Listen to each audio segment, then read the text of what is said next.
Nós temos agora um segundo painel. O segundo painel é sobre produção. Eu passo a palavra para o Steve Solot, que é o presidente da Rio Film Commission, para moderar o painel. Por favor, Steve, que vai contar...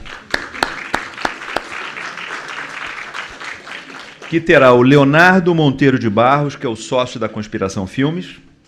Leonardo. Cadê o Leonardo? Opa, tá aí.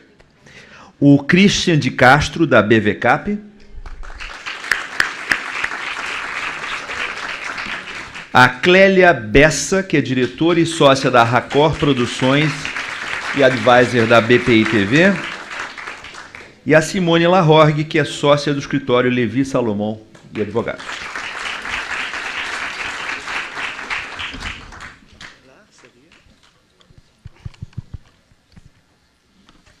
Bom dia. Primeiro, eu queria muito agradecer a Marcelo, toda a equipe de Rio Negócios, Renato Botelho, Daniela também, pela organização desse evento, que é muito importante, e especialmente agora, em nome da Rio Film Commission, que é um evento crucial para a gente e nossa equipe. A Rio Film Commission, para vocês que não conhecem, é uma entidade da prefeitura que trabalha também para cobrir todo o estado do Rio, e em parceria com a CICAV, para atuar em duas áreas principais, que são o atendimento aos produtores e os projetos deles, produtores que vêm fora do Rio, seja nacionais ou internacionais, atendimento nas áreas de logística, de permits, de autorizações, com todo o setor privado e público, e também para a atração de projetos de fora do estado do Rio, sejam nacionais ou internacionais. Isso é muito importante e, nesse momento, não é exatamente uma tarefa muito fácil. A Rio Film Commission, como todas as Film Commissions no mundo, vai nos mercados principais do mundo, como mercado e Festival de Cannes, Berlim, Toronto, Los Angeles, para trazer rodagens de conteúdo audiovisual, seja cinema, televisão, séries, documentário, videoclipe, qualquer formato do audiovisual para ser gravado, ser rodado aqui no Rio de Janeiro, já que essas filmagens trazem benefícios muito importantes para todo o setor audiovisual e toda a economia da cidade e o estado.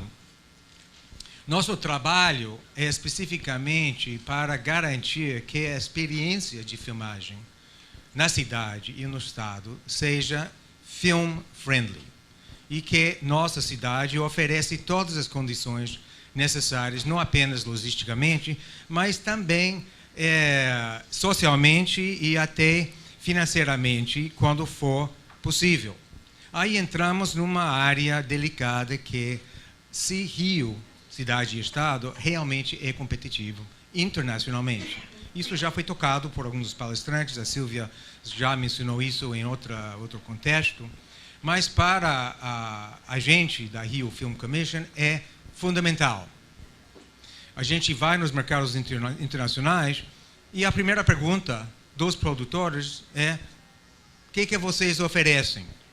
Agora, essa pergunta não significa, não está perguntando se oferece uma boa caipirinha. Está perguntando sobre dinheiro, incentivos, sejam fiscais ou não fiscais. Como foi já mencionado por Luciana, Rio, nesse momento, e Brasil carece de um rebate, ou seja, um incentivo que vai compensar, de alguma maneira, financeiramente, o produtor pelo gasto de produção e até gastos indiretos que são provocados pela filmagem na jurisdição. Então, nesse momento, a gente está muito empenhado em criar um rebate, criar um incentivo no Rio e até mesmo no Brasil, onde não tem nenhum lugar no Brasil que oferece um rebate nesse momento, para que seja mais atrativo, seja mais competitivo internacionalmente. A gente, apesar disso, tem tido experiências positivas, também negativas. A gente acabou de perder, por exemplo, uma produção muito importante, internacional, para Colômbia, que, na verdade, oferece um rebate de 40% de custos de produção, mais 20% de custos indiretos, que são efetivamente gastos na jurisdição, de hotel, de transporte local. Então, 40% mais 20%. A gente perdeu essa produção grande, de uma entidade grande internacional, que é dirigido por um brasileiro. Por outro lado, a gente acabou de ganhar uma produção relativamente importante no mês passado, de uma série que foi gravada aqui, de uma entidade também muito grande aqui no Rio, que ainda vai ser lançado a terceira temporada dessa série até o final do ano. Então, a gente tem good news e bad news. A gente precisa, nesse momento, mais good news na nossa área, e a gente acredita que esse tipo de evento é exatamente no momento certo para começar esse processo de fazer mais atrativo a cidade e o estado do Rio de Janeiro. Nosso painel é especificamente sobre produção audiovisual. Então, eu queria lançar uma provocação, digamos, para nossos ilustres panelistas aqui, no sentido de que muitas pessoas acham que a gente vive aqui no Rio e também no Brasil um momento conflitivo, até de paradoxo. Por quê? Por um lado, é de conhecimento público que existem recursos para o setor audiovisual muito amplos, principalmente pela fundo setorial. Por outro lado, também é conhecido que o acesso a esses recursos é sumamente limitado e difícil pelos produtores. Também a gente vê que, por um lado, o market share de cinema brasileiro, nesse momento, é o mais alto da América Latina. Foi mostrado aqui, 19%. Isso, na verdade, é o mais alto não da história de market share no Brasil, que foi de 23% em 2010, se não me engano. Mas, comparado com o resto da América Latina, é um número assim, de ser muito orgulhoso. Para comparar, por exemplo, a média da América Latina, nesse momento de market share local, é 5%. Por outro lado, a gente vê internacionalmente a imagem de conteúdo brasileiro de cinema não tem sido muito positivo.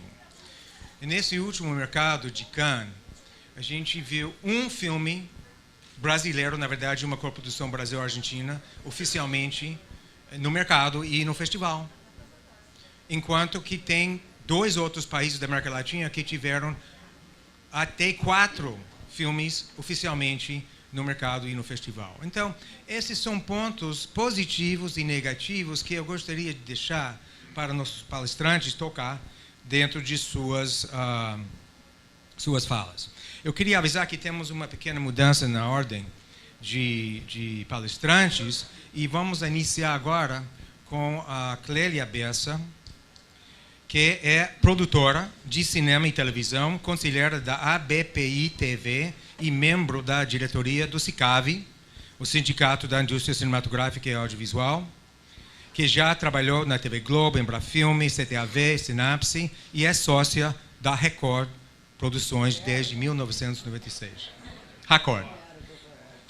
Desculpe, um erro pequeno aqui de texto. Por favor, Cleide. Bom dia, boa tarde. Tá vendo? Até fiquei emocionada com essa situação.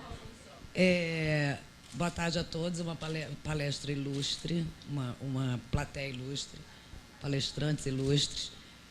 Meu querido Barreto, como sempre, guerreiro, pode deixar, não tem problema. Eu estou aqui representando a BPI-TV, Marquinho, que é o nosso presidente não pôde comparecer, e eu acho super importante esse tipo de painel, até porque nós não estamos falando só para nós mesmos, né? Estamos falando com uma plateia mais ampla. Gostaria muito que tivesse alguém, a gente comentou sobre isso, acho que Paulinho me falou, alguém do governo federal, alguém da Ancine, que efetivamente tivesse alguma influência para que a gente pudesse mexer um pouco na nossa vida atualmente. Acho que a gente tem que ampliar esse debate, transbordar só do cinema ou só do audiovisual para outras esferas. A gente, o produtor, gosta muito de dados, né, de números. E apesar do Sérgio, da Silvia, de todos terem roubado aqui parte das nossas falas, a gente... Quer dizer, eu trago alguns números, eu gosto de falar de conteúdo audiovisual, né?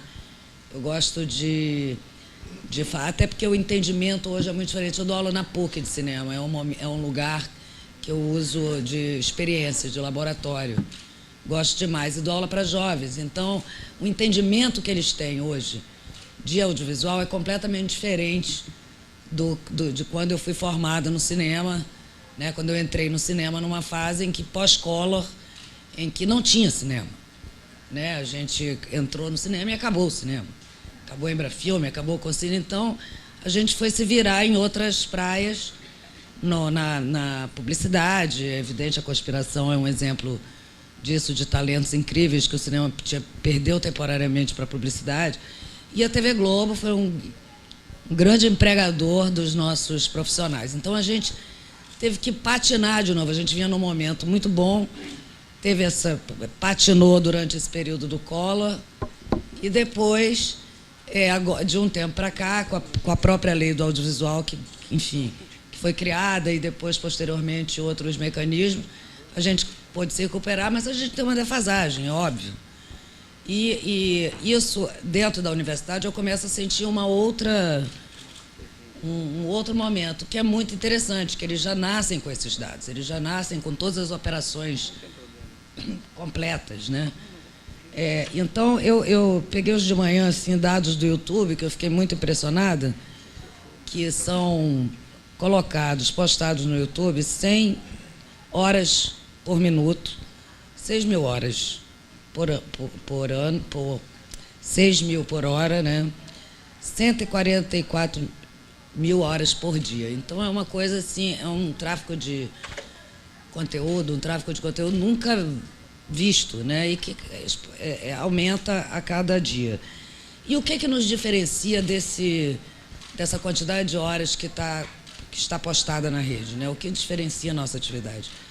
É a profissionalização, é o empreendedorismo que a gente investe, é a indústria criativa que todos falamos aqui mais cedo, que é o que está profissionalizando, que é o que tem aumentado o número de cursos de cinema, que é o investimento que é feito nessa atividade.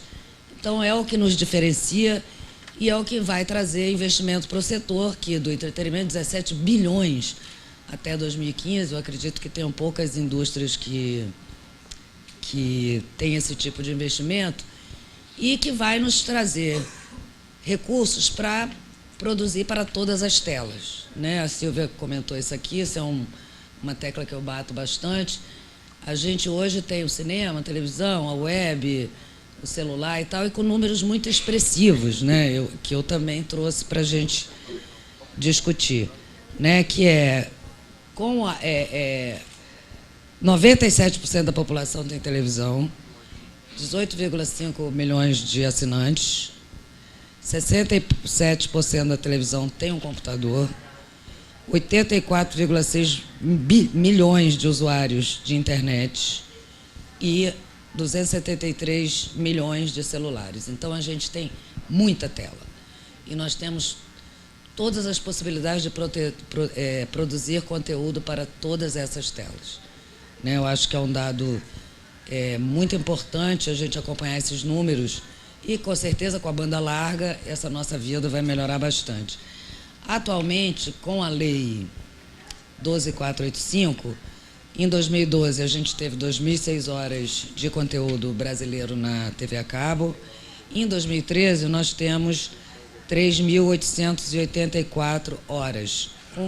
Obviamente, em 2014 a gente vai ter um crescimento com 21 séries produzidas de conteúdo brasileiro, 10 por produtores independentes, sendo 10 produtores independentes e, dentro desse ranking, as mais vistas.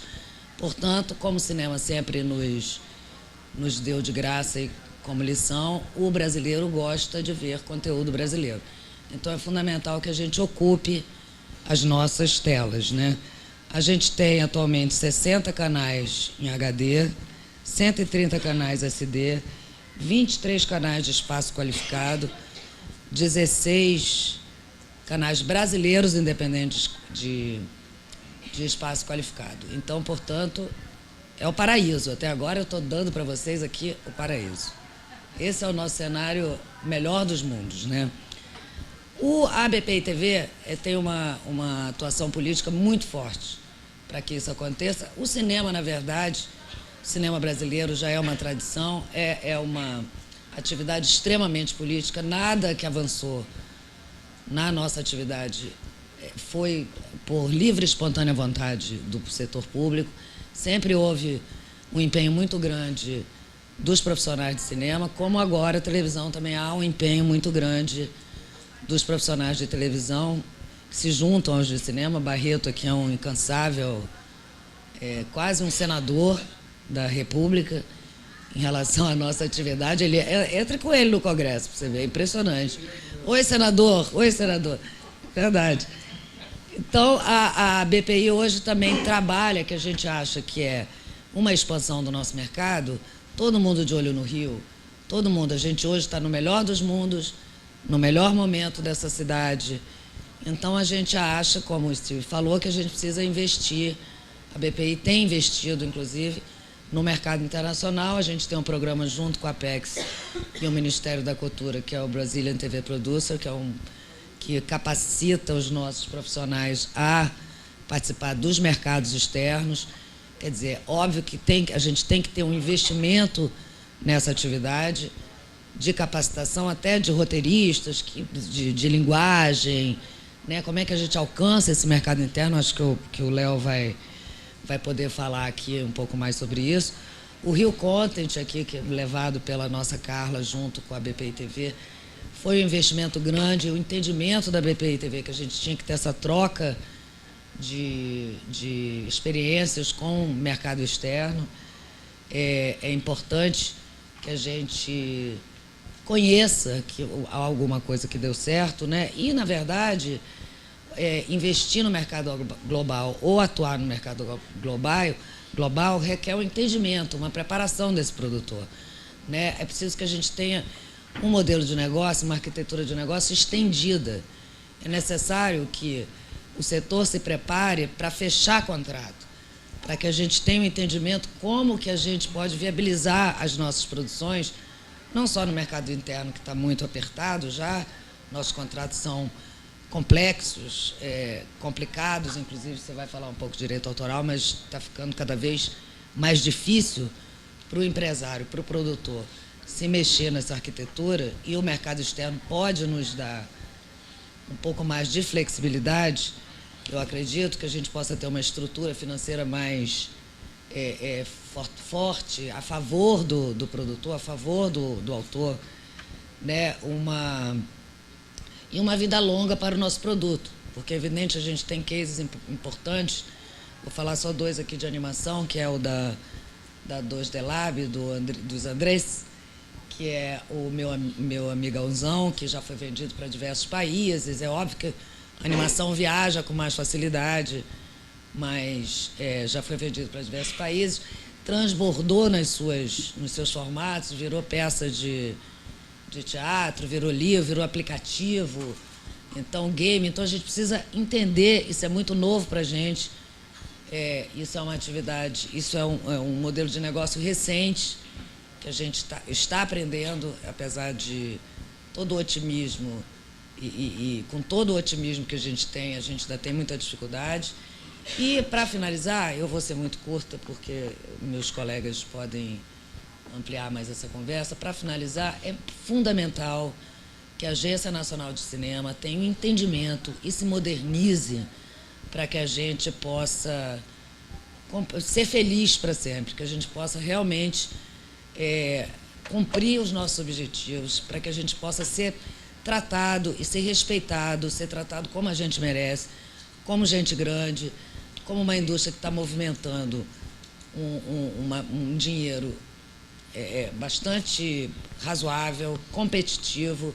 Senão, eu acho que a gente está começando a ver uma desistência.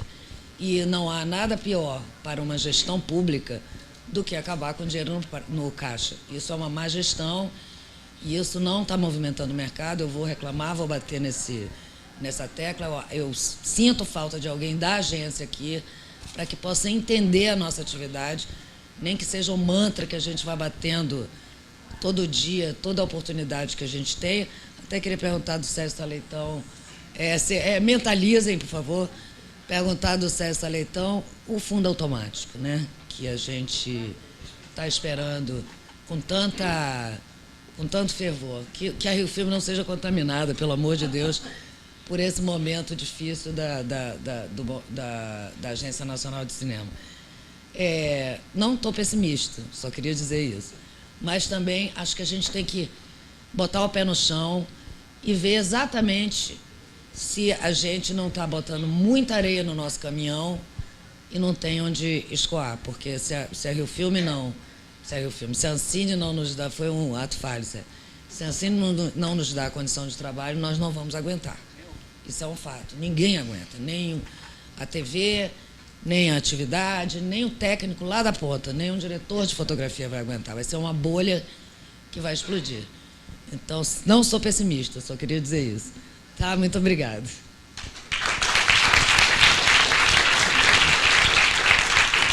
Obrigado, Clélia. Antes de passar para o próximo palestrante, uma pergunta rápida, Clélia. Em sua capacidade de conselheiro da BPTV e em contato com Brazilian TV Producers, o programa de exportação de conteúdo para a TV, como você sente atualmente a postura dos canais internacionais, já depois da entrada em vigor da lei 2485, as cotas, e já passou o primeiro choque?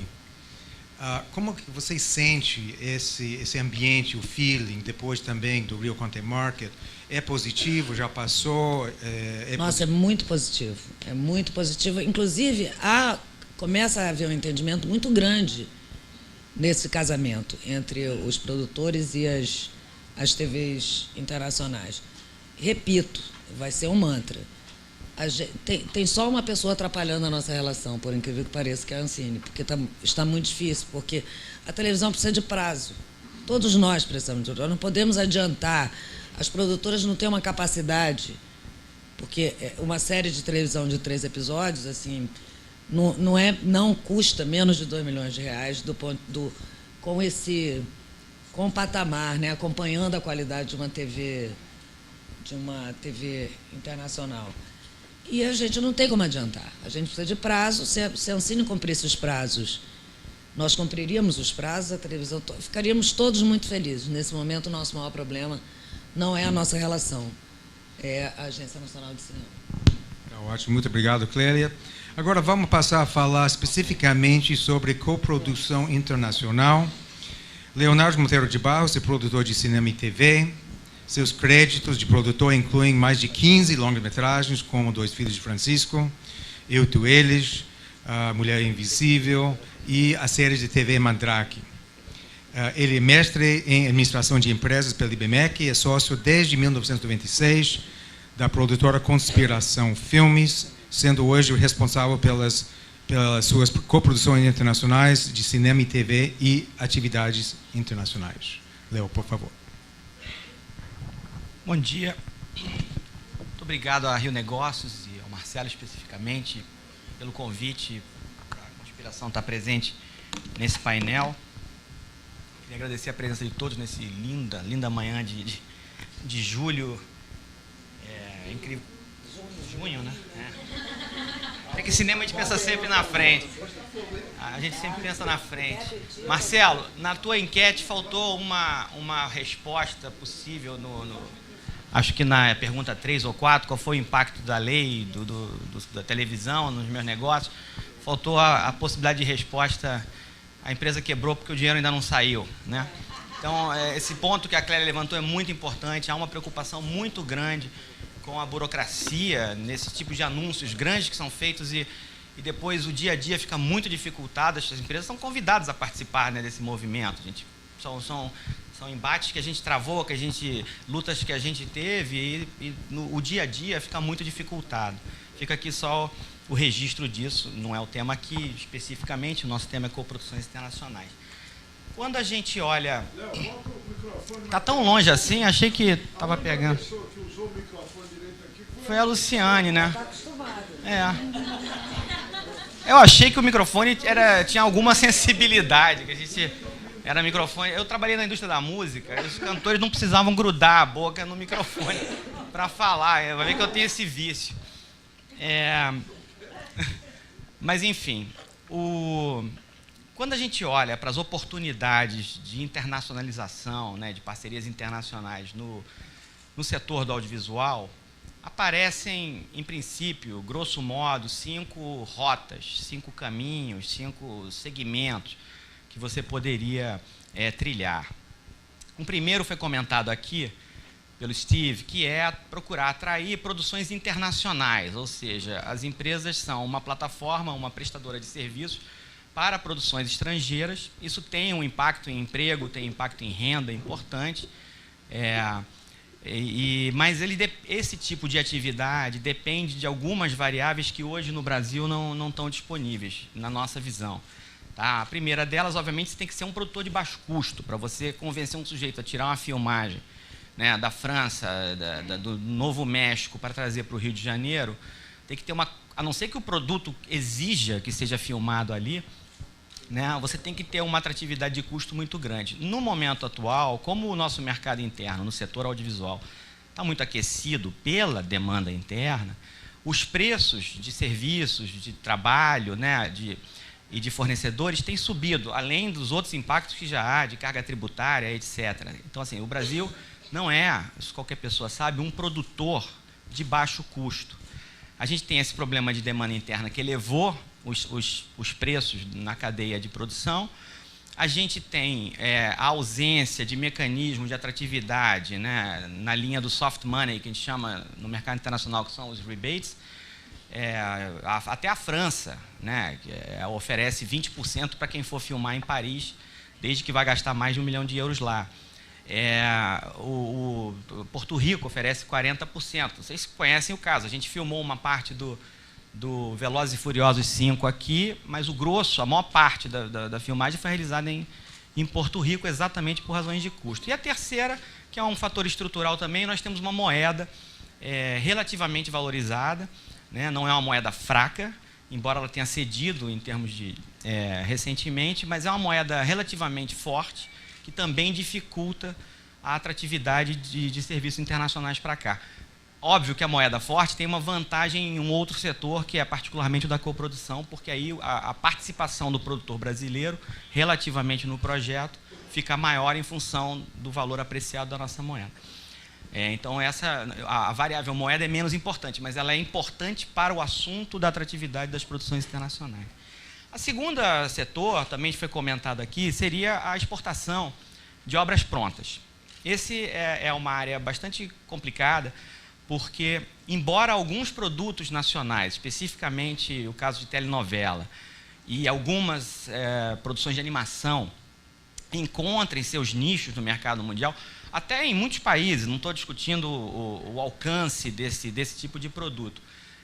No filé mignon do mercado internacional, que são as séries de ficção, né, as temporadas, o cinema, esse tipo de produto, né, de valor agregado mais elevado, que passa nos horários nobres e etc., dos principais países do mundo, é muito difícil para o produto brasileiro ainda entrar, por uma série de razões, entre elas questões linguísticas. Os nossos artistas também não são conhecidos internacionalmente. Um exemplo, você pega um artista da Espanha, alguns deles são conhecidos mundialmente, podem participar de um projeto e atrair o interesse de outros países, mas os artistas brasileiros têm uma limitação nesse aspecto. Eu não estou fazendo nenhum julgamento de valor aqui, eu só estou dizendo que é um mercado muito difícil você vender obras brasileiras prontas no exterior. A TV Globo, que é o maior exportador, né, de audiovisual do Brasil, tem um trabalho de décadas nesse setor, né, explorando, procurando abrir mercados e etc., mas mesmo assim a gente ainda vê a dificuldade que é colocar o produto brasileiro no horário nobre lá fora. Um terceiro setor possível de trabalho para essa de operações seria a produção de obras em inglês. Né? Você aí está produzindo uma obra para o mercado internacional, na língua de preferência desse mercado. Alguns países usam essa estratégia. Israel, por exemplo, produz muita coisa em inglês para exatamente buscar mercados fora do seu mercado local. Isso tem uma série de implicações. Algumas tentativas foram feitas, né? Temos aqui 2 casos específicos no cinema, como Bossa Nova e Flores Raras, que são predominantemente em inglês, que foram feitos dessa maneira para, né, ocupar espaço do mercado internacional. No nosso caso específico, a gente teve uma primeira experiência agora com o caso do filme Rio Eu Te Amo, Rio I Love You, que é uma franquia internacional. A gente está fazendo a versão brasileira, né, financiada pelo Brasil, mas é um produto que tem 50% de língua inglesa e 50% de língua portuguesa. Dos 23 artistas, 10 são artistas internacionais. São produtos que você cria. A Alemanha, a França, às vezes, fazem produtos em língua inglesa. Né? Se você já busca neles uma penetração no mercado internacional. E, para isto, a língua inglesa é fundamental. Existe um mercado que as pessoas não comentam muito, não sei se vai ser comentado aqui, eu só queria lembrar, e que, para nós, cada vez mais tem sido interessante, no caso da nossa produtora, que é a venda de remakes, direitos de remakes. Porque, se de um lado é difícil vender uma comédia brasileira para lançamento em cinema no exterior, existe um interesse de diversos países de realizar localmente projetos que deram certo em países como o Brasil. Então, um exemplo concreto, nós fizemos um filme chamado A Mulher Invisível. Esse filme foi um grande sucesso de bilheteria aqui. Ele gerou depois uma série de televisão, que até ganhou o Emmy Awards, mas foi muito difícil vender internacionalmente este filme acabado pela falta de conhecimento dos artistas, pela língua, pelas especificidades. No entanto, 3 países já compraram os direitos de remake: os Estados Unidos, a Turquia e a Itália, que até está na frente e já está entrando em produção. O que é interessante nisso? É que quando você vai vender uma obra pronta, ela tem um valor no mercado internacional. Você chega no mercado de Cannes e fala assim: eu tenho um filme brasileiro, uma comédia, quero vender, sei lá, para a Itália. No máximo você vai conseguir, né, o quê? 15, 20, 30 mil dólares de vendas desse produto para o mercado italiano. Os direitos de remake desse filme, porque ele vai ser feito com artistas italianos, utilizando uma proximidade muito maior com o mercado, ele pode valer 10, 15, até 20 vezes mais isso. Então, isso vale igual para a televisão. A exportação de formatos, desde que a gente consiga criar formatos criativos, formatos originais, também é um caminho de internacionalização. Eu acredito, nós hoje acreditamos mais na venda dos direitos, estamos ativamente trabalhando isso, na venda dos direitos de remakes dos nossos filmes de sucesso, do que na venda do filme de sucesso local internacionalmente. E, finalmente, onde a gente acha hoje que está a parte mais atraente para o processo de internacionalização, que são as coproduções internacionais. Por quê? Coproduções internacionais, elas se beneficiam de uma série de fatores. Elas existem, em princípio, dentro de um âmbito de cooperação internacional. Há tratados oficiais de coprodução, né, entre os países. Esses tratados buscam ajudar a constituição desse tipo de produto.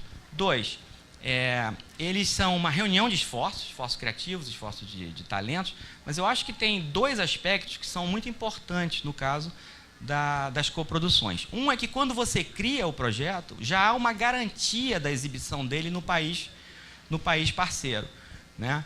E isso tem uma importância muito grande, porque uma coisa é você fazer um filme e tentar fazer com que ele seja visto na França, na Itália, na Alemanha, nos Estados Unidos, ou seja, esse esforço.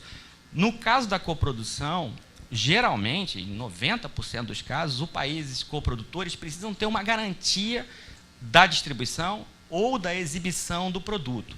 Então já há um patamar de visibilidade do produto muito maior do que o de um produto 100% brasileiro. Né? O que não impede que um produto 100% brasileiro tenha uma visibilidade enorme se ele for um grande sucesso. Mas no caso da coprodução já existe isso está na essência do projeto, a garantia da exibição no país parceiro. Então, por exemplo, a gente fez uma série de televisão, lá fora foi uma série, aqui é um filme e também uma minissérie de TV, sobre um episódio histórico que aconteceu a 500 metros daqui. Não sei exatamente em que direção está o mar, mas que é a tentativa de Villegagnon de fazer uma ocupação francesa dentro, aqui no Rio de Janeiro. Né? Esse episódio gerou um livro chamado Rouge Brasil, na França, que foi um grande sucesso. Uma produtora francesa resolveu, então, filmar esse projeto sob a forma de uma minissérie e constituiu-se uma coprodução França, 40%, 60%, Brasil 20%, Canadá 20%. Se eu não me engano, esse é o desenho. De qualquer maneira, a participação do Brasil é de 20%. E esse episódio, então, ele ocorre aqui no Brasil, nas nossas paisagens. Na época, os brasileiros eram legitimamente os índios, né? E um conflito entre portugueses e franceses e os índios que estavam de cada lado. Esse filme, essa minissérie passou na França, foi vista por 3 milhões de pessoas. Aí você vai dizer, não, mas 3 milhões é muito, é pouco? 3 milhões de pessoas é 5% da população da França. Né? Então você tem a paisagem brasileira, a cultura brasileira, a história brasileira sendo mostrada para 5% da população de um país. Quando é que um filme conseguiria fazer 3 milhões, um filme 100% brasileiro conseguiria fazer 3 milhões de ingressos na França? Então, a vantagem da coprodução não é que a coprodução é boa e o produto pronto brasileiro é ruim. A coprodução tem uma vantagem nesse aspecto, né, da garantia da visibilidade. Uma segunda vantagem é o fato de que ela diminui a sua necessidade de financiamento. Ela é uma conjunção de esforços. Você vai fazer um projeto de 10 milhões de euros ou de 30 milhões de reais, mas você precisa levantar 20%. Você vai fazer um projeto de 10 milhões de reais, você vai levantar 20%, 30%. É diferente, tá? Até pelo nosso mecanismo de financiamento, levantar 3 milhões de reais para um projeto internacional do que levantar 8 milhões de reais para um projeto brasileiro. Isso também tem uma importância e um impacto. Então, a gente acredita que os principais áreas de atuação, as áreas mais promissoras no curto e no médio prazo, na área internacional, para nós, seriam continuar o processo de coprodução que a gente iniciou há 6 anos, ampliar o nosso esforço na colocação no exterior de direitos de remake dos nossos filmes e das nossas produções de televisão, tá? E, moderadamente, em alguns casos, buscar projetos em língua inglesa que possam ser realizados com recursos brasileiros, porque também tem isso, a gente precisa levantar os recursos. Às vezes você consegue recursos lá fora, às vezes não. No caso de Rio Eu Te Amo, que é um projeto de mais de 20 milhões de reais, 2/3 do financiamento vieram de empresas privadas que entraram no projeto através das suas verbas de marketing, porque querem associar a sua marca ao Rio de Janeiro. Né? Para concluir, eu só faria uma gag aqui para dizer o seguinte: há muitas carências no setor audiovisual no momento, até pelo aumento de produção. A gente tem carência de infraestrutura, carência de a melhoria da burocracia, carência de mão de obra, né? Carência de capacitação, carência, enfim, de uma série de gargalos. Só no Rio de Janeiro só não há carência de uma coisa: artistas.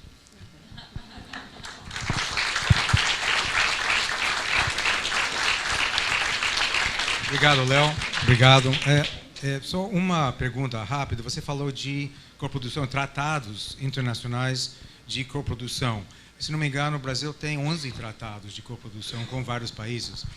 Existe já aprovado, mas não ratificado, um tratado de coprodução com a Inglaterra.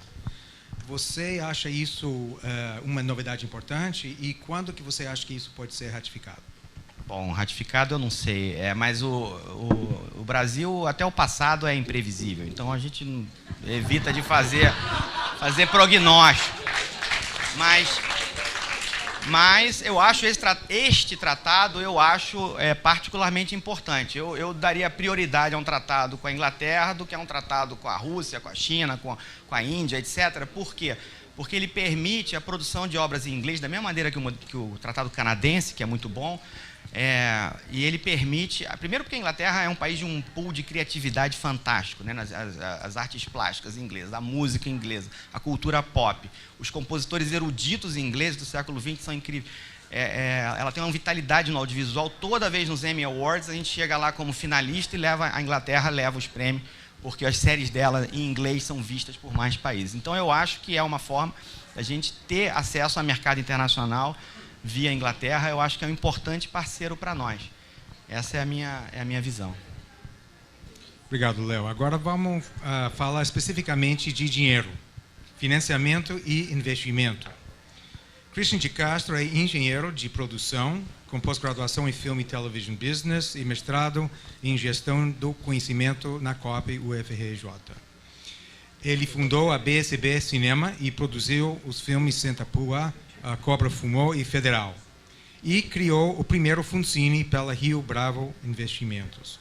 Foi assessor da diretoria da Ancine, diretor comercial da Rio Filme e atualmente é sócio-diretor da Zux, consultoria especializada em economia criativa, e também consultor da ABVCAP, Associação Brasileira de Private Equity e Venture Capital, para o qual coordena o Venture Forum há 2 anos. Por favor, Christian. Obrigado, Steve. Obrigado a Rio Negócios, Governo do Estado e Prefeitura, pelo convite de estar aqui debatendo isso. Eu estou aqui... Bom, o Steve já falou o que eu já fiz, por onde que eu passei. Isso daí é uma história aí de mais de 20 anos. E nos últimos 15 anos eu tenho me dedicado a essa atividade aqui como consultor de economia criativa. Especificamente com a ABVCAP, e é por isso que eu estou aqui falando, a ABVCAP é a Associação Brasileira de Private Equity e Venture Capital, é uma associação representativa de classe como a BPI, e ela congrega os gestores, os investidores e a comunidade, né, do ecossistema de investimento do capital empreendedor, que é o conhecido como Venture Capital, né? A ABVCAP, faz 2 anos, ela correaliza, junto com a BDI, Associação Brasileira de Desenvolvimento Industrial, um processo chamado Venture Forum. Esse processo foi criado pela FINEP aí há uns 15 anos. Desse processo já saíram empresas que começaram em bancada quando foram apresentadas nesse processo, e hoje são empresas vencedoras brasileiras com capital aberto em bolsa, como Bematec e TOTUS.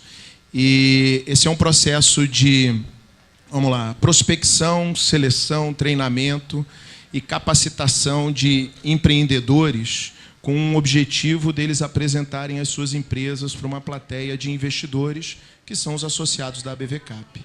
A ABVCAP passou a conduzir isso desde março de 2012. Eu tive a sorte de ser chamado para conduzir esse processo pela ABVCAP, então. De lá para cá, a gente já realizou 11 eventos, 11 Venture Forums. A gente começa desde um processo de seleção de empresas que se cadastram no nosso site, que é o ventureforum.com.br, e a gente seleciona as empresas são chamadas para uma banca. Essa banca é composta por associados da ABVCAP, em sua maioria gestores, é uma banca de 10 membros.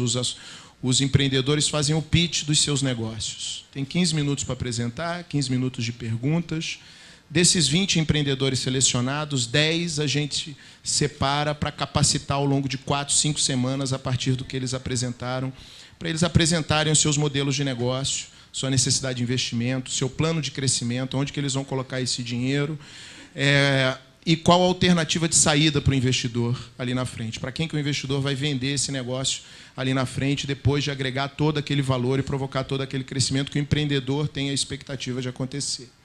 Então, foram 102 empresas apresentadas, dos mais diferentes setores. Eu coordenei a capacitação de todas elas, desde biotecnologia até óleo e gás, E, no meio desse caminho, empresas de entretenimento e audiovisual também passaram por aí, ao longo desse processo. Dessas empresas, 6, dessas 102, 6 já receberam... 6 não, 5. A sexta está quase. 5 já receberam investimento, né? Tem outras 20 e poucas em processo com acordos de confidencialidade assinados.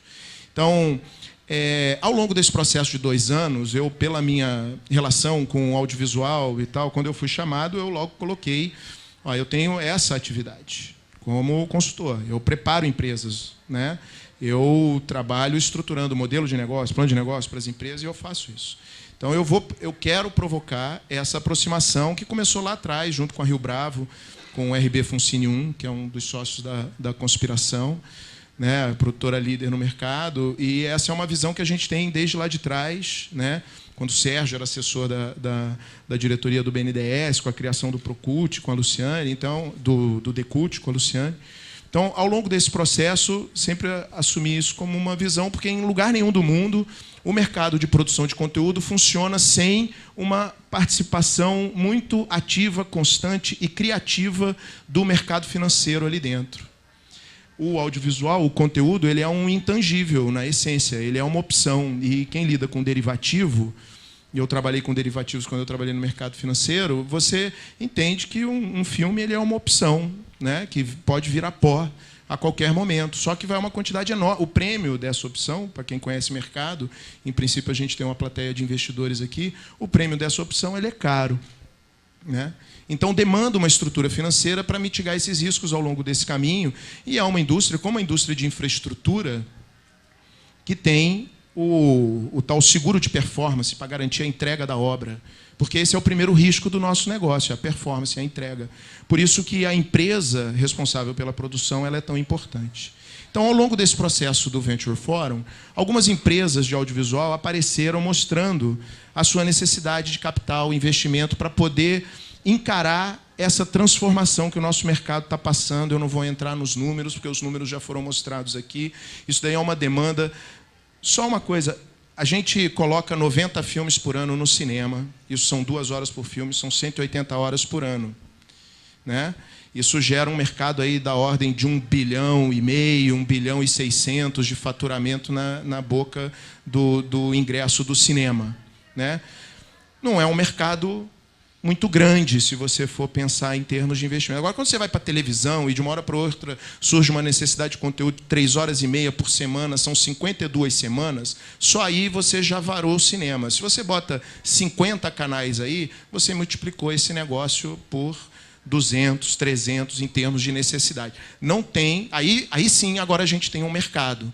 E todos os gargalos que a gente ouviu falar aqui até agora, eles advêm de uma coisa muito simples e que qualquer indústria passa, desde biotecnologia até óleo e gás.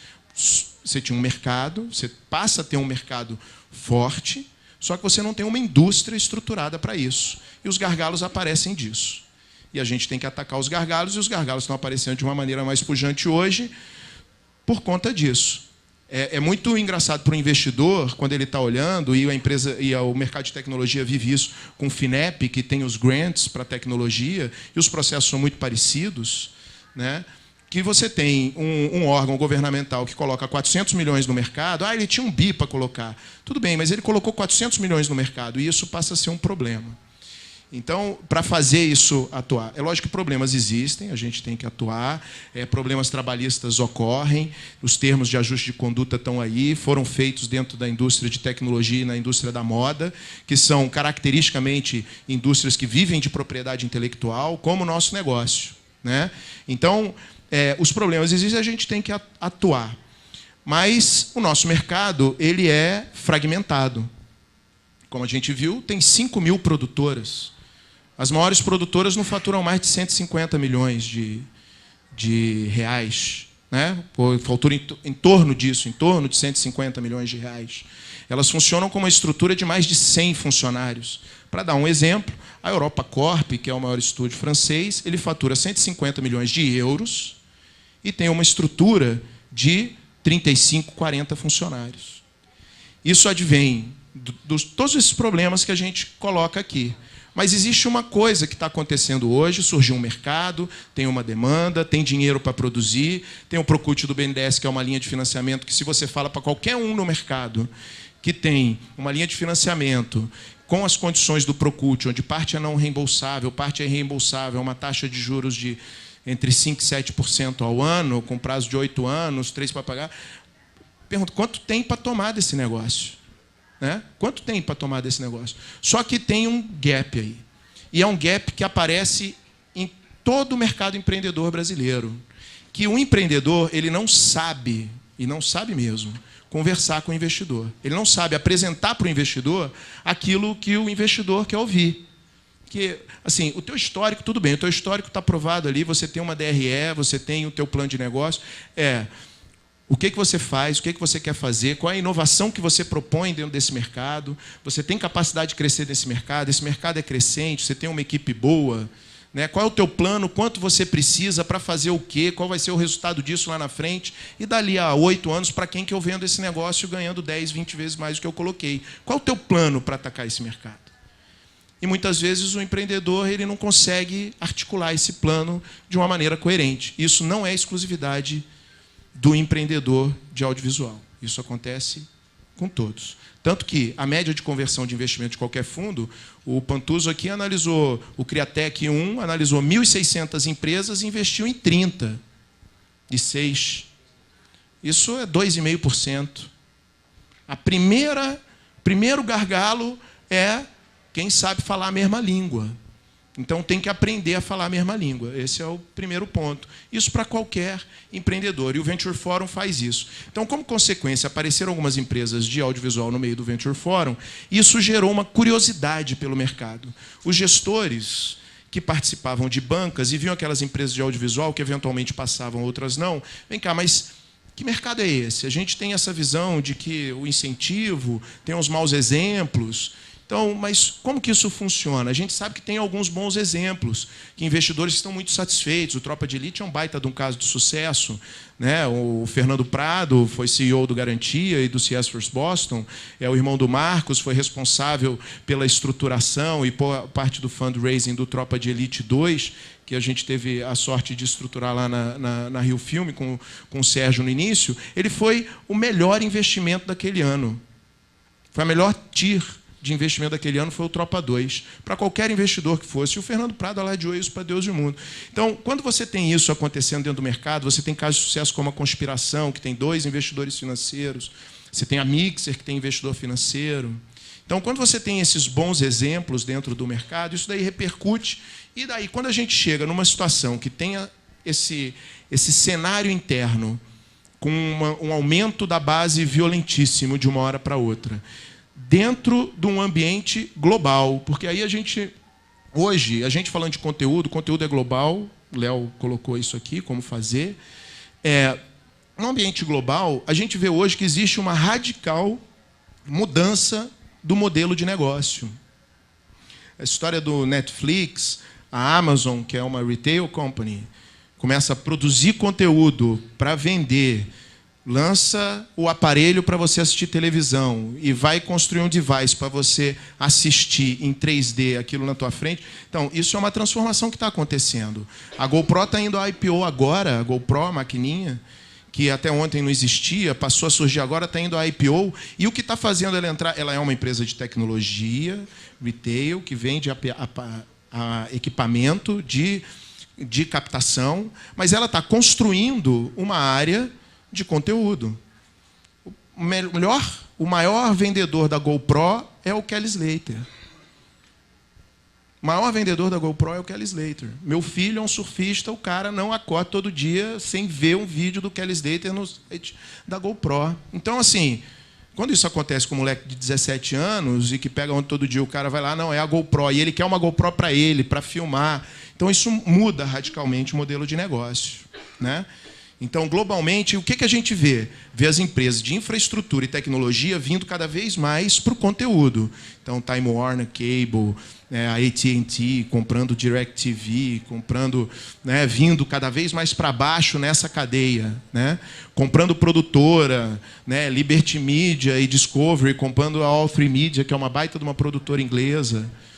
Aí você vem mais para baixo, você vê a Disney comprando um agregador de conteúdo na internet, que é o Maker Studios, que é um agregador de conteúdo no YouTube. E o YouTube, no final, comprando um site que é um ponto de encontro de gameplay de maluco por videogame. Então, o mercado ele está consolidando violentamente no mundo inteiro. Então, o futuro ele é transmídia. Dentro disso, surgiu a necessidade, o mercado queria conhecer. Aí a gente na BVCap, conversando com o pessoal da BPI TV, Marquinhos, Carlos Esmeralda, teve a grande visão de colocar dentro do conteúdo do Rio Content Market um Venture Forum focado no setor de audiovisual.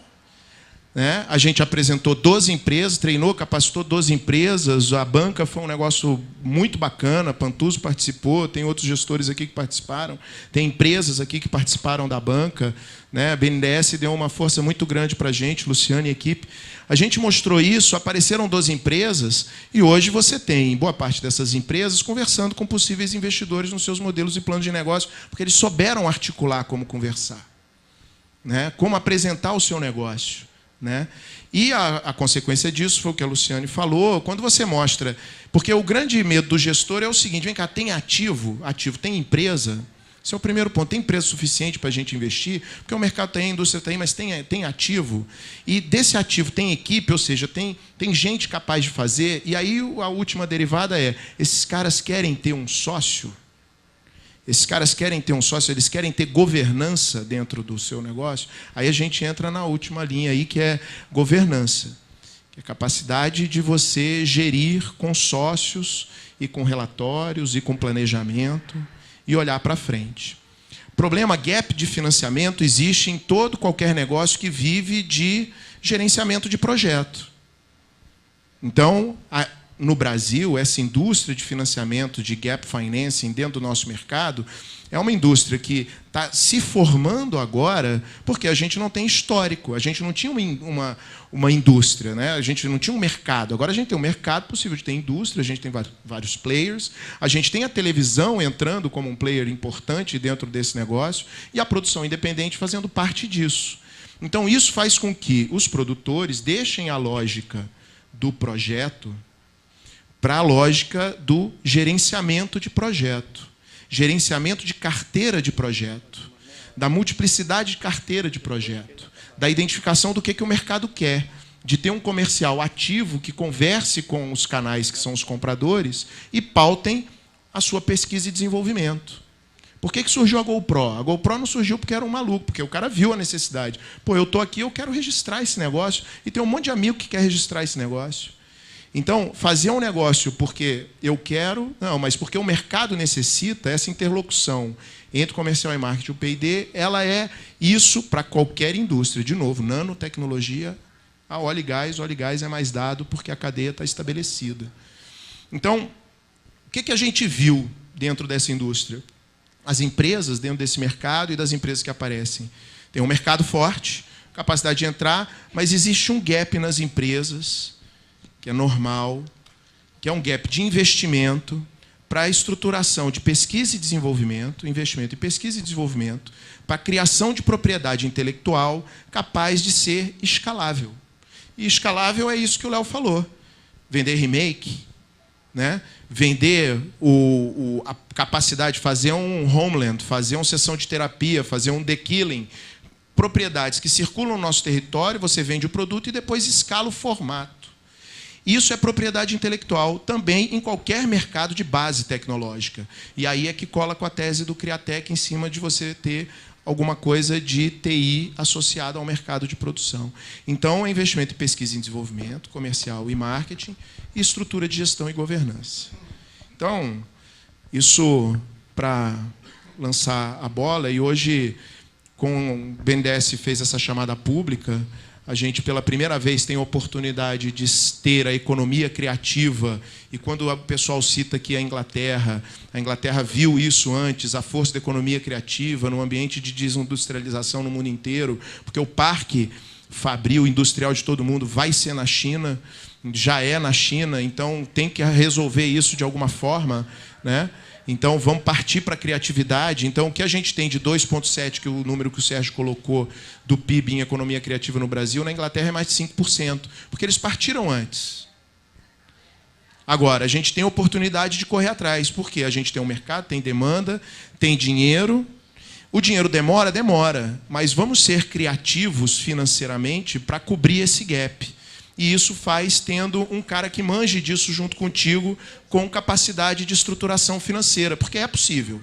Porque se é possível chegar no pré-sal, e para isso demandou um financiamento, para isso demandou uma estruturação financeira. O dinheiro não está aí. O pré-sal não existe. O pré-sal não existe. A gente acredita que ele esteja lá, só que a gente tem que tirar o negócio de lá. O que aconteceu? A Petrobras foi ao mercado e fez um IPO. E vendeu para todo mundo que era possível. Por quê? Porque ela vem fazendo isso ao longo do tempo. Isso é track record. Isso é equipe. Isso é inovação. Isso é capacidade de entregar. Isso é mercado. Isso é uma indústria. É atrás disso que a gente tem que ir, porque a gente é muito parecido com isso. Enquanto a gente não se enxergar como capazes de estruturar empresas, gerenciadoras de projetos, com capacidade escalável, a gente não vai. Hoje a sorte é que tem muito gestor vendo esse mercado como possível de entrar, porque tem dinheiro para produzir, o BNDES é o parceiro, o custo, ele de certa forma é baixo, é capaz de estruturar, e a televisão agora tem que vir. A TV tem que vir, eles não têm alternativa, eles têm que vir. Então, é responsabilidade nossa como investidores e como produtores de pensar formas de isso fazer, e sentar na mesma mesa para conversar. Né? E aprender com quem já fez, como a Conspiração, como a Mixer, quem já recebeu investidor e sabe como acontece isso. Casamento não é fácil. Quem é casado sabe, quem já foi casado várias vezes sabe mais ainda, que casamento não é fácil, é um processo diário, e quando você ganha um sócio financeiro que quer olhar o resultado, isso não é simples, ainda mais num mercado que tem uma característica do criador, né? Mas você tem a possibilidade de ganhar muito dinheiro, e a escalabilidade é grande. E o mercado está aí, né, para todo mundo explorar. Obrigado.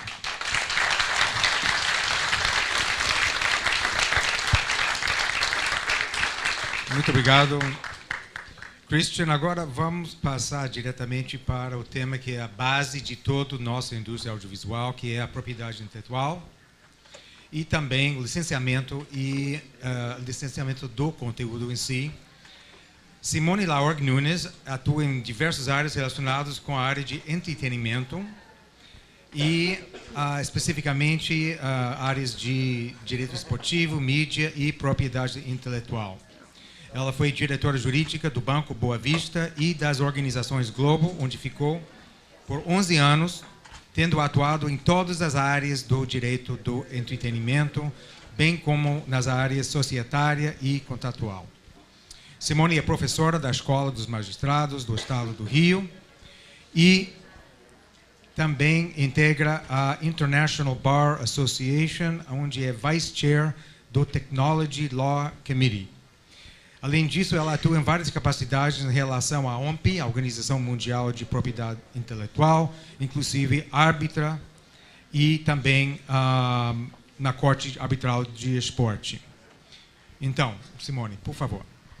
Muito obrigada, Steve. Eu começo aqui dizendo que foi muito bom eu ficar por último, porque grande parte do que eu precisava de subsídio para minha fala já foi falado aqui pelos meus colegas deste painel e também pelos painéis anteriores. Então, eu começo só frisando aqui um pouco mais um ponto que foi amplamente discutido aqui e ratificado por todos, a respeito da intenção da produção audiovisual, que é, sem dúvida, a sua exploração econômica.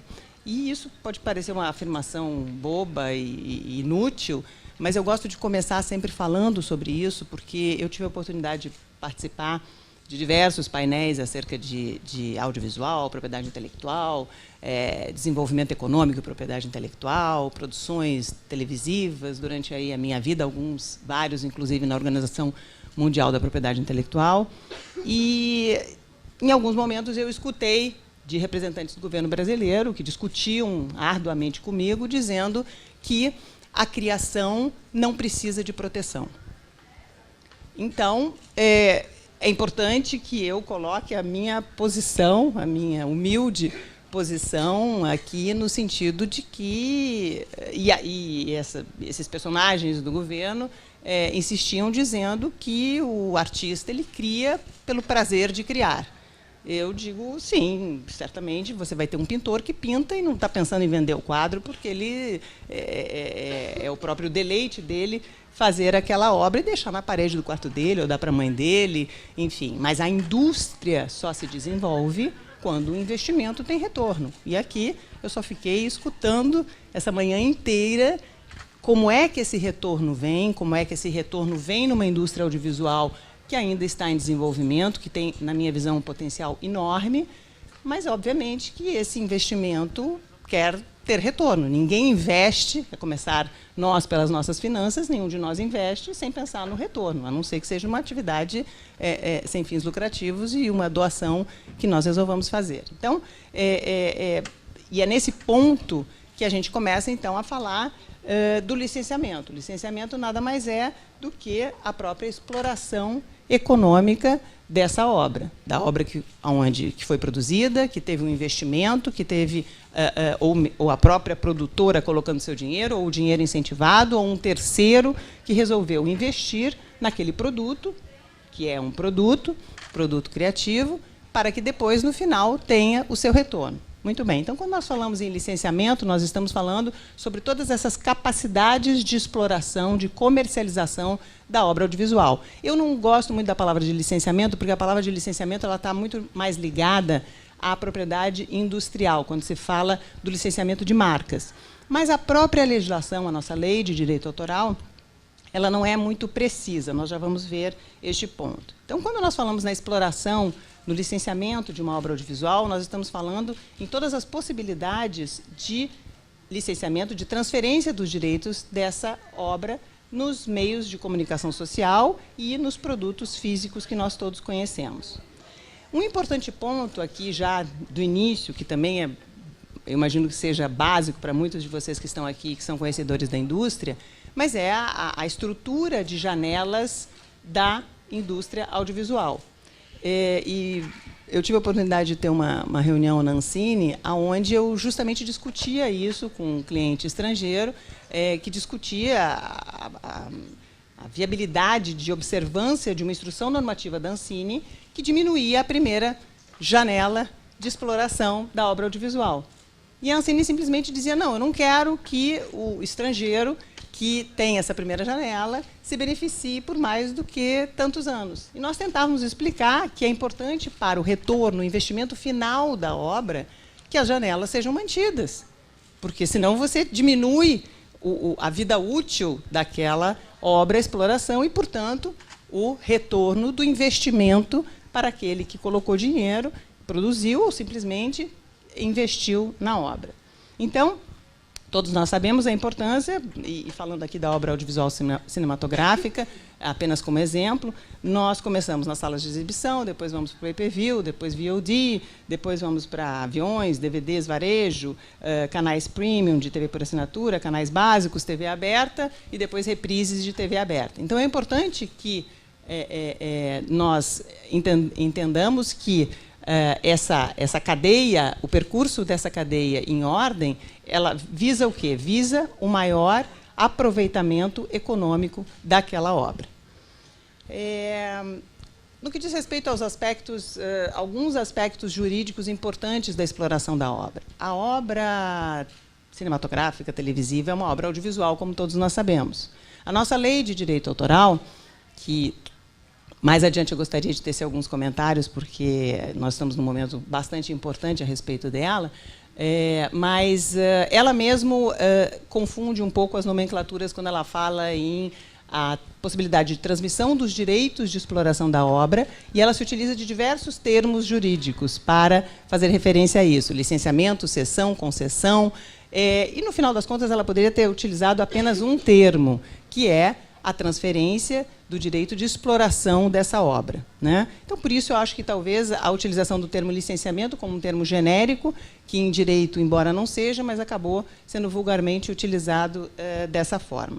Uma outra observação importante no que diz respeito à exploração da obra audiovisual são diversos, obviamente, artigos e dispositivos da Lei de Direito Autoral, mas um deles, bastante interessante, que vem sendo aplicado pelos tribunais, que é a interpretação restritiva de todos os contratos que se relacionam, que têm por objeto a exploração do direito autoral. E isso é importante porque é um dispositivo que não existe em legislações de outros países e que, muitas vezes, ele é pouco observado e que tem, efetivamente, sido muito utilizado pelas cortes, pelos tribunais brasileiros, ao julgar casos referentes a direito autoral. Então, esse elemento é importante de ser considerado no momento em que se prepara a obra para que ela seja explorada. Esses contratos têm que ser muito bem constituídos, de modo a observar todas essas limitações que a nossa lei impõe, e estou me referindo aqui, obviamente, a produções realizadas no Brasil sob a égide da legislação brasileira. Um outro aspecto bastante importante para nós e que deve ser refletido, sobre o qual deve se refletir também nessa discussão da Lei de Direito Autoral, é a peculiaridade do direito brasileiro, que segue o droit d'auteur, que é o direito de autor da França, de origem francesa, e não o copyright, no sentido da proteção do direito moral do autor, né? Quando a gente fala da exploração econômica da obra, nós estamos falando do direito patrimonial, e a nossa lei também estabelece o direito moral do autor. Muito bem, temos essa origem francesa, temos esse viés de proteção do autor da obra, mas, obviamente, nós temos que ler esse artigo da lei permitindo que a obra seja explorada. Nós não podemos ter um mecanismo dentro da Lei de Direito Autoral que impeça a exploração da obra. Então, esse é um desafio. Nós jamais, acho que nós não seremos jamais adeptos à corrente do copyright, por toda a nossa história de construção do direito autoral dentro do Brasil, mas as interpretações doutrinárias e jurisprudenciais têm que ser, se nós queremos ter uma indústria audiovisual desenvolvida, uma indústria que compita lá fora com as indústrias desenvolvidas, nós temos que ter em mente qual vai ser a leitura desse importante artigo da nossa lei que fala sobre o direito moral. Bom, se nós temos um produto e queremos ter um investimento de volta deste produto, é importante que nós falemos, então, da valorização da obra audiovisual. E alguns cuidados precisam ser tidos para que essa obra seja um produto, efetivamente, que seja vendável, né?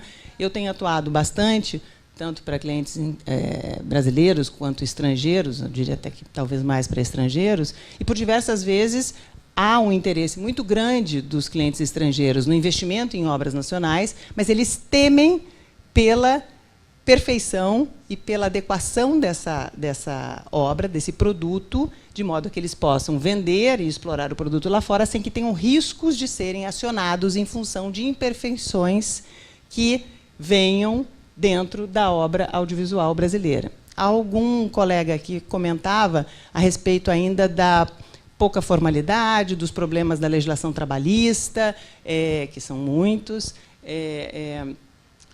e eu discordo de você, eu acho que um termo de ajustamento de conduta, infelizmente, não resolve o problema, porque ele é algo pontual, individual. Nós temos que ter uma legislação, porque o mercado ele trabalha com a segurança jurídica. O investidor ele procura a segurança jurídica. O investidor não bota o dinheiro dele em alguma coisa que ele não sabe se ele vai ter um prejuízo maior ainda do que ele investiu. Então, se nós não temos segurança jurídica, se nós não temos a capacidade de saber qual é efetivamente o direito de um trabalhador de uma obra audiovisual, se ele está enquadrado na legislação trabalhista, todas as obras aqui dos produtores, do Barreto, de todos os nossos produtores maravilhosos, têm um passivo oculto que é impossível de ser aceito por qualquer investidor estrangeiro, brasileiro, ou mesmo nós. Nós não aplicaríamos o nosso dinheiro numa obra em que a gente sabe que tem uma bomba relógio dentro.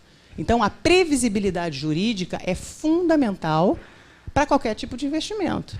E este problema nós enfrentamos no Brasil. Na minha opinião, o Brasil não é. Eu acho que há um interesse enorme pelo Brasil, por tudo que vocês já falaram e que eu aqui repito, e eu tenho andado pelo mundo afora, na OMP mesmo, depois do meu primeiro, sei lá, 15 anos atrás, quando eu dei meu primeiro discurso lá para todas as nações, eles depois vieram me perguntar, olha, a gente queria entender aqui, o Brasil é um país que exporta cultura, né? E naquela época começava a agenda do desenvolvimento, que era capitaneada pelo Brasil lá fora, que visa a flexibilização da lei de direito autoral, vamos dar menos direitos, vamos abrir, vamos flexibilizar, vamos tirar a proteção, tem muita proteção, e eles me diziam, nós não entendemos essa posição de vocês no sentido de flexibilização, no sentido de abertura, porque vocês deveriam estar do outro lado, vocês deveriam estar querendo proteger, pois vocês têm conteúdo. O Brasil é um país que tem conteúdo, diferentemente dos outros países não desenvolvidos, que precisam do conteúdo livre para fomentar as suas culturas internas, porque eles não produzem conteúdo.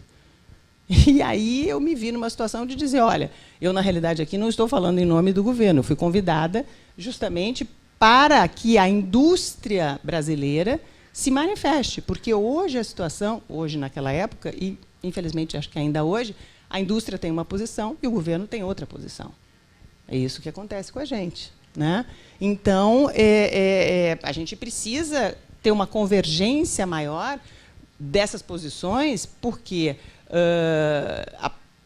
começa pela Constituição Federal, no artigo 2.2 alguma coisa, é dito que cabe ao Estado fomentar a cultura. Então, nós já temos esse DNA de cultura, de produção cultural brasileira. O que nós precisamos, efetivamente, é ter uma estrutura jurídica para que nós possamos, então, ficar no nível de outros países, e aqui o maior exemplo, obviamente, que sempre se dá, os Estados Unidos, para que nós possamos distribuir o nosso conteúdo e ter o nosso conteúdo aceito lá fora como um produto importante, um produto que se invista e que se tenha retorno. Dentro, então, da valorização do tema, valorização da obra audiovisual, diversos aspectos podem ser aqui referidos. O primeiro deles é essa questão do clearance dos direitos, que vão dentro das obras, né? Então, pouquinho tempo.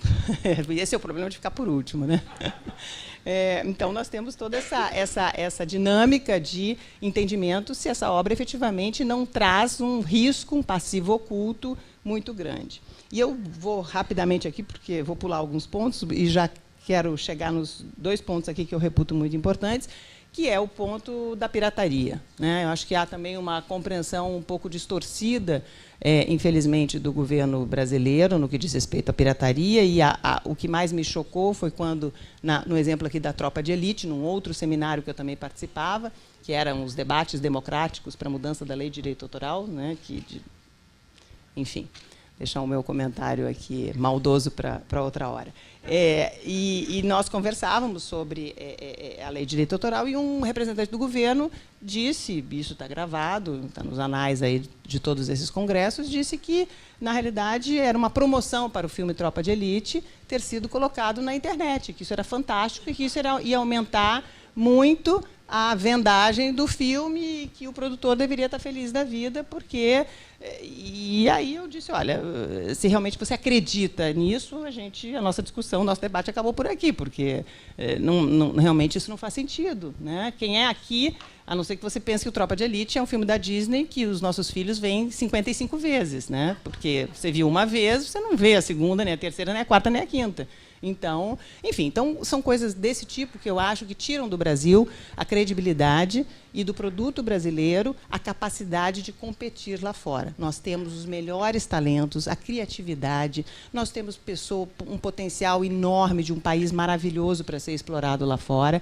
Temos aí a Globo mostrando que o nosso produto é, sim, aceito lá fora, quando devidamente colocado, quando colocado com todos os cuidados necessários a um produto, mas nós temos, efetivamente, que mostrar no resto dos nossos produtos que isso é possível, que nós vamos conseguir chegar lá. Por fim, uma referência também aqui rápida à Lei 12.485. Eu, embora poucos acreditem, eu sou favorável. Eu acho que o incentivo ele é importante para indústrias que ainda estão em desenvolvimento. Eu acredito que a lei trouxe, efetivamente, um alargamento do mercado importantíssimo.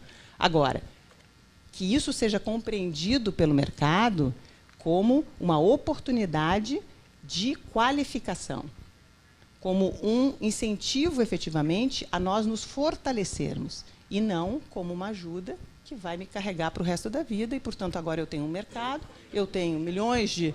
Eu sou a noiva mais procurada do mundo, todo mundo quer o meu conteúdo, e eu vou fazer qualquer porcaria porque eu tenho esse mercado garantido. Então, eu gosto da legislação de incentivo, acho que o Brasil precisa disso para que possa efetivamente dar um salto, mas eu acho que junto tem que vir a cobrança, junto tem que vir a qualificação, junto tem que vir o desenvolvimento da infraestrutura, mais estúdios, mais pessoal qualificado, a gente poder trazer a melhor lâmpada do mundo a um custo que efetivamente seja palatável. Sem isso, a gente não vai conseguir chegar a lugar nenhum. E, para terminar agora, em 5 segundos, eu tinha feito até os tópicos aqui para eu não falar demais, Steve. Olha, estou dentro do meu tempo. Mas eu não posso deixar de falar dessa alteração da Lei de Direito Autoral, neste momento, um projeto que a gente conhece, eu não posso nem dizer aqui, revelar a fonte, porque ele é um projeto secreto, né? A Lei de Direito Autoral, que foi preparada pelo governo, ela não foi divulgada, não foi publicada, mas nós conhecemos, imagino que todos aqui conheçam esse projeto, porque obtiveram de alguma forma, e é um momento importantíssimo para que nós discutamos essa lei à luz desse contexto todo do inserimento do Brasil num mercado mundial de produção audiovisual. De novo, nós somos um país ainda não qualificado como um país desenvolvido, mas nós temos todo o potencial nessa indústria de competirmos com os países desenvolvidos. Vamos aproveitar tudo isso juntos aí, fazendo eventos como esses, discutindo e trazendo, levantando, trazendo à tona problemas que nós enfrentamos que nos impedem de chegar lá. Muito obrigada.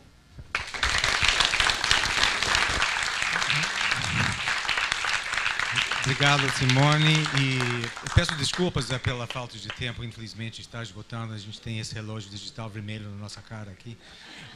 Mas eu, em nome de todos nós, primeiro quero agradecer aos palestrantes ilustres e dizer que esse debate de hoje continua no tempo. Eu acredito que isso não seja o final em si, e melhor o começo de um debate contínuo, e que acredito que a próxima oportunidade grande para esse debate no nível internacional vai acontecer com o Winston Baker Film and TV Finance Forum, que acontece no dia 13 de agosto aqui no Rio de Janeiro. É a segunda edição, é um evento de altíssimo nível que também traz palestrantes estrangeiros e nacionais para um debate do setor audiovisual. Muito obrigado a todos e Marcelo, por favor.